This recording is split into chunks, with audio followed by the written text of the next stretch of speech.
असेल, मुस्लिमासाठी नसेल, ख्रिश्चनासाठी नसेल, हिंदूसाठी, माणसासाठी असेल. आम्ही परराष्ट्रामध्ये जेव्हा जातो तेव्हा आम्ही भारतीय असतो. हा दुर्दैव असं आहे, ज्या वेळेला आपण देश सोडून बाहेर देशामध्ये जातो तेव्हा आपण भारतीय असतो. पण भारताची बाउंड्री बनून क्रॉस केली, प्रदेशाची बाउंड्री, आणि भारतात एंट्री केली की आम्ही हिंदू असतो, मुस्लिम असतो, ख्रिश्चन असतो, ईसाई असतो, शीख असतो. आणि धर्माची बाउंड्री क्रॉस करून मध्ये आलो की साडे असतो, माळे असतो, सुतार असतो, कोंभार असतो.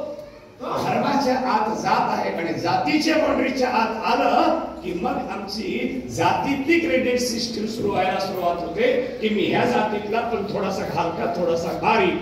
माणसाला जेव्हा माणूस भेटतो तेव्हा माणूस माणसाला भेटत नाही, तर माणूस हे थिंकिंग करून भेटतो, मी याच्यापेक्षा थोडा वर आहे आणि हा माझ्यापेक्षा थोडासा खाली आहे.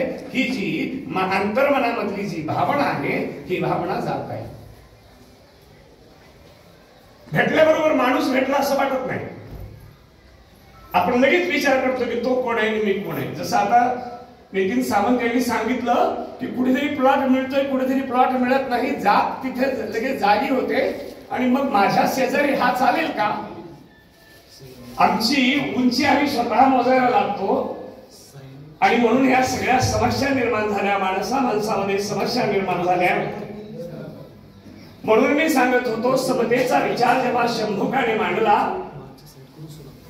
त्यावेळेला त्या शंभुकाची हत्या करण्यात आली आणि त्या हत्येचं कारण एवढंच होतं की तू समता का मांडतोस. समतेवर आधारित समाज निर्माण झाला आहे काय?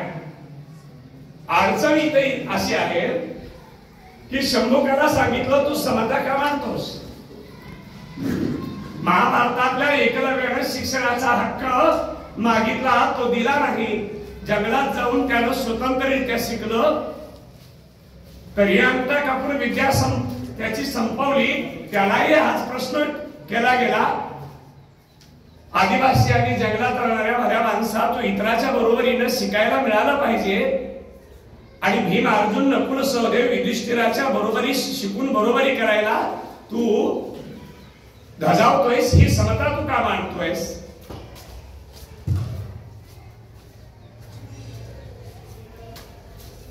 संत मालिकेमध्ये स्त्री संतांनी पहल केली, लिखाण करायला लावलं, लिखाण केलं. मला या पुरुषाच्या बरोबरीने हक्क आहे म्हणून कुणाला सुळावर दिलं, कुणाला विष प्रयोग केला,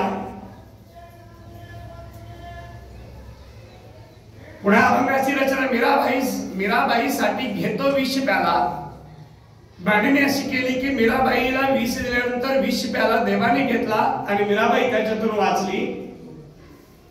पण प्रश्न, विष दिल्यानंतर वाचली, मृत्यू पावली किंवा कुणी विष प्याला घेतला, पण विष का द्यावा लागलं?